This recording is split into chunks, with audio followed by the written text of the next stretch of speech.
বড় দলের নেতারা আছে তাদেরকে জানাতে চাই, আপনাদের চতুর্পাশে বসেছে হচ্ছে হুতুম পেঁচা। যে হুতুম পেঁচা বসেছিল শেখ হাসিনার চতুর্দিকে, আল্লামা সাইদি বলে গিয়েছেন আমরা শত্রু নয়, আপনার চতুর্পাশের যে হুতুম পেঁচারা আছে আপনারা কি এই দেশ থেকে তারা আপনাকে পতন ঘটাবে। আজকে আমরা জানাতে চাই, আমরা সঙ্গী যখন ছিলাম একই সাথে আমরা জেলে ছিলাম, সব জায়গায় ছিলাম, কই তখন তো আপনাদের বক্তব্য ওই ধরনের বক্তব্য হয় নাই, তখন তো আপনাদের কথা হয় নাই, তখন তো কথা ছিল স্বৈরাচারকে হটানো হবে। এখন যখন গোটা বাংলাদেশের মানুষ ইসলামী আন্দোলনের জন্য ফিরে এসেছে, কোরআনের জন্য ফিরে এসেছে, আগামী দিনের পার্লামেন্ট যখন কোরআনের দিকে অগ্রসর হচ্ছে, পার্লামেন্টে যখন কোরআনের পতাকা উত্তোলন হবে, এই দৃশ্য থেকে তোমাদের এখন জ্বালা শুরু হয়েছে।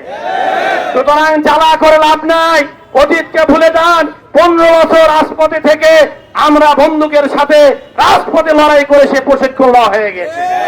আর ওই ভয় দেখে লাভ নাই। যদি উল্টা পাল্টা বক্তব্য দেন আমরা তাহলে কিভাবে তার মোকাবেলা করা লাগে রাজপথে জামাত শিবির করতে জানি।